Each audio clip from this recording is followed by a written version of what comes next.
আসসালামু আলাইকুম। Donald Trump যখন সারা পৃথিবীর উপর শুল্ক আরোপ করতেছিল, আপাত দৃষ্টিতে সবাই সেটাকে আমেরিকার জন্য লাভজনক একটা প্রজেক্ট হিসেবে দেখতেছিল। অনেক সময় হয় কি, যেটা বাহ্যিক দৃষ্টিতে লাভ মনে হয়, সুদূর প্রসারী ফলাফলটা লাভজনক নাও হতে পারে। উনি তার এই শুল্ক নীতিতে পৃথিবীর এমন কোনো দেশ নাই বলা চলে যাদের উপরে অতিরিক্ত শুল্ক আরোপ করেন নাই। এই শুল্ক আরোপ করতে গিয়ে মিত্র অমিত্র ভেদাভেদ নাই, সবার উপরেই আরোপ করেছেন। এটার ফলাফলটা তখন হয়তো আমেরিকার পকেটে কিছু অতিরিক্ত ডলার ঢুকেছে, কিন্তু দেখেন এর সুদূর প্রসারী ফলাফলটা কী হয়। বিভিন্ন সময় যুদ্ধে আমেরিকাকে প্রত্যক্ষ এবং পরোক্ষভাবে তার মিত্র দেশগুলো প্রচুর পরিমাণ সহযোগিতা করেছে। কিন্তু এইবার ইরান ইসরায়েল আমেরিকা যে যুদ্ধ, সেই যুদ্ধে আমেরিকা টোটালি বন্ধহীন হয়ে পড়ছে। তার নিকটতম ইউরোপীয় যেসব বন্ধুরা আছে, কেউই তার ডাকে সেইভাবে সাড়া দিচ্ছে না। এটার ওই শুল্ক নীতিরও একটা প্রভাব আছে। আর আমেরিকার জন্য যেটা সবথেকে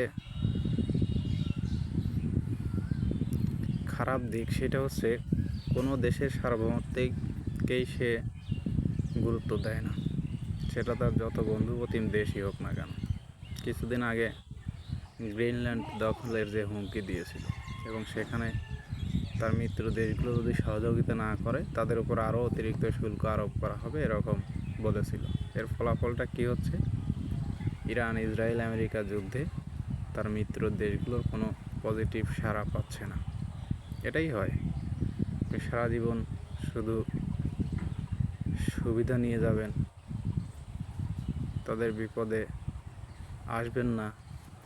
ইভেন সুযোগ পেলেই বন্ধুদের উপরও বিভিন্ন রকম চাপ প্রয়োগ করবেন। একসময় তো আপনি নিশ্চয়ই বন্ধুহীন হয়ে পড়বেন, এটাই স্বাভাবিক।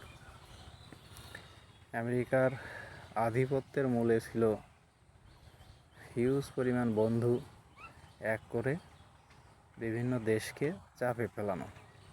সেই নীতি দীর্ঘদিন চলছে, হয়তো আগামীতে এই নীতির পরিবর্তন হবে। ব্রিক্স যদি সত্যিকার অর্থেই কার্যকরী ভূমিকা রাখতে পারে, একসময় এই ডলারের আধিপত্যও কমতে থাকবে, বিকল্প কোনো মুদ্রানীতি চালু হবে পৃথিবীতে, এবং সেটা খুব দ্রুতই। ইভেন এই ইরান ইসরায়েল আমেরিকা যে যুদ্ধ চলছে, এই যুদ্ধটা তো দীর্ঘায়িত হয়, এখান থেকেই ডলার নীতির পতন শুরু হতে পারে। দেখা যাক, সময় বলে দিবে।